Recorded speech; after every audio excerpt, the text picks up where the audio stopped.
In the 20th century, the next generation of Rothschilds became obsessed with the idea of returning Jews to their homeland in Israel. James Rothschild's youngest son, Edmund, initiated the process by funding the building of Jewish colonies in what had become known as Palestine. In 1897, the Zionist Congress was formed with the intention of promoting the establishment of a Jewish nation. It intended to meet in Munich, Germany, but when the local Jews heard about it, they protested so much that it had to be moved to Basel in Switzerland. The reason for the protest was that the Jews were quite comfortable in their adopted countries and had no intention of moving back. This led the chairman of the meeting, Theodor Herzl, to state, "It is essential that the suffering of Jews become worse. This will assist in the realization of our plans. I have an excellent idea. I shall induce anti-Semites to liquidate Jewish wealth. The anti-Semites will assist us thereby in that they will strengthen the persecution and oppression of the Jews. The anti-Semites will be our best friends." So there was a conscious decision to have people turn on the Jews to make them uncomfortable in their adopted countries so that they would then have motivation to leave and go back to their homeland. Herzl was thereafter elected as the president of the Zionist organization, which adopted a red hexagram as their emblem. In 1901, the Jewish colonists began to feel like Edmund Rothschild was more of a hindrance than a help. They asked him to take a step back from the process to let them handle their own situation.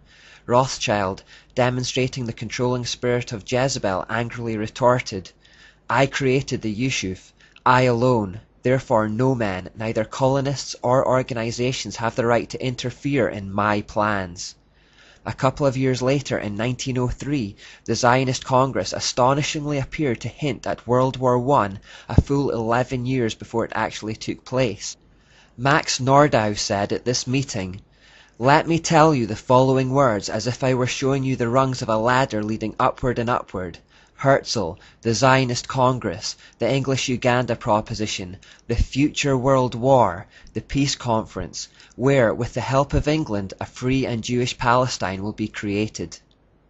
How did they know about a future world war ahead of time? Well, interestingly, Albert Pike had talked about 3 future world wars way back in 1871. He wrote a letter to Giuseppe Mazzini, dated 15th of August, whereby he claimed he had received a vision. In that vision he had been told of 3 world wars that were to come. Each of them would work on the Hegelian principle, where they would clash 2 opposing ideologies together to create a specific outcome that would further the plans for a new world order. It should, however, be noted that the existence of this letter is now denied, and there is no hard and fast evidence that it actually exists. Jacob Schiff, meanwhile, was working away at regaining control of America's finances. In 1907 he made a speech to the New York Chamber of Commerce, warning those present that, "Unless we have a central bank with adequate control of credit resources, this country is going to undergo the most severe and far-reaching money panic in its history." It may have been more of a threat than a warning. In 1913, the Rothschilds finally managed to get their way and established a third central bank of America, which was called the Federal Reserve. That's the Central American bank that still exists today. Shortly before the act was passed, Congressman Charles Lindbergh stated that, "The act establishes the most gigantic trust on earth. When the President signs this bill, the invisible government of the monetary power will be legalized. The greatest crime of the ages is perpetrated by this banking and currency bill." The President at the time, Woodrow Wilson, later acknowledged his terrible mistake, saying, "I am a most unhappy man. I have unwittingly ruined my country. A great industrial nation is controlled by its system of credit. Our system of credit is concentrated.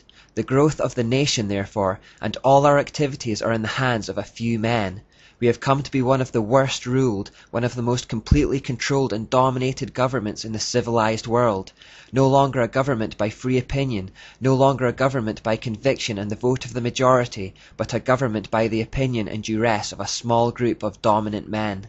The Federal Reserve is today conservatively estimated to make $150 billion a year, but it has never had to publish any accounts, true to the wishes of Meyer Rothschild. In 1914, with the American bank situation taken care of, the First World War happened 11 years after Max Nordau talked about it, and 43 years after Albert Pike had seen it in his vision. On November 2nd, 1917, British Foreign Secretary and occultist Arthur Balfour issued the statement known as the Balfour Declaration.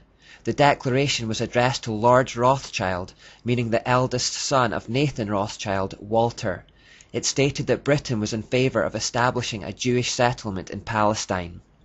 And so it was. After World War I came a peace conference held at Versailles and hosted by Edmund Rothschild. The issue of Palestine was raised at this conference, and Britain handed the land over to the Rothschilds. As well as gaining a Jewish state from the war, the League of Nations was an attempt to bond nations together en route to a one-world system. It was ineffective, however, as not enough countries accepted it at that time. And so on to the Second World War. Pike's vision stated that the outcome of this war would be to create tension between atheistic communism and Christian capitalism. Pike felt that communism would be strong enough to balance Christendom, which would be then restrained and held in check until the time we would need it for the final social cataclysm. This capitalism v communism, thesis v antithesis, indeed established itself over the next 46 years. G.K. Chesterton saw what was happening. At times, capitalism and communism would appear to be in conflict, but this writer is confident that their interests are in common and will eventually merge for one-world control. That policy outlined in Woodrow Wilson's Point 6 has never been dropped. Capitalism and communism are merely their twin mechanisms to destroy the sovereignty of Christian nations. They will merge them into the projected superstate. They are selling us into slavery and using our material resources for their own nefarious worldwide purposes. We keep seeing the same two-pronged attack idea repeated over and over, where both prongs appear to be opposing each other but are actually just designed to bring about a third way, which is what the occultists wanted all along. Remember how occultists talk about the male and female creating a third, spiritual energy, illustrated by the square and compass creating the G in the middle in Freemasonry? It's that same idea, two opposing things coming together to create a third way. As George Hegel put it, thesis v antithesis equals synthesis. Whether it be light v dark, or male v female, Baal v Asherah, or Masonry v Catholicism, or Republican v Democrat, or in this case capitalism v communism, it's the synthesis they really want. That's what they're really after. Google the phrase third way with regard to politics, and you'll see how many modern politicians are disciples of this way of thinking. Vladimir Lenin, the communist leader, highlighted the fact that the war between capitalism and communism was just part of something much bigger when he said, "I don't care what becomes of Russia. To hell with it. All this is only the road to a world revolution." Incidentally, the Third World War in Albert Pike's vision was said to happen between the Jews and the Muslims. Pike believed that supporters on both sides, already tiring of war from previous conflicts, would fight themselves into a state of mental, physical, spiritual, and very importantly, economic exhaustion. The world would then be ready for the coming Antichrist to save them from it all. Albert Pike said of that time that, "We shall unleash the nihilists and the atheists, and we shall provoke a great social cataclysm which in all its horror will show clearly to all nations the effect of absolute atheism, the origins of savagery and of most bloody turmoil. Then everywhere the people will be forced to defend themselves against the world minority of the world revolutionaries, and will exterminate those destroyers of civilization and the multitudes, disillusioned with Christianity, whose spirits will be from that moment without direction and leadership, and anxious for an ideal, but without knowledge where to send its adoration, will receive the true light through the universal manifestation of the pure doctrine of Lucifer, brought finally out into public view. A manifestation which will result from a general reactionary movement which will follow the destruction of atheism and Christianity, both conquered and exterminated at the same time." Notice what he's saying here, that they would conquer and exterminate both Christianity and atheism at the same time. You see, the Enlightenment era that we've been studying in this third section gave birth to atheism, which was one of the hallmarks of the modern era. It was basically people trying to escape from God. But that period, defined by an increase in atheism, was only meant to be a temporary phase in the long-term plan, according to Pike.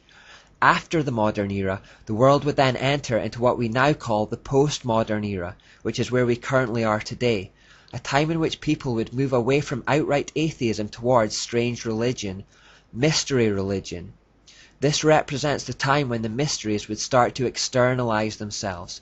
They would gradually move out from the shadows and into the open. Mankind would come to be fed up with both Christianity and atheism and would return to the synthesized mystery religion. In this condition, they would be ready to finally accept the manifestation of Lucifer, the Antichrist. We are already seeing this happening. Far fewer people than we realize are now outright atheists. Atheism is too cold, it's too heartless for the average person.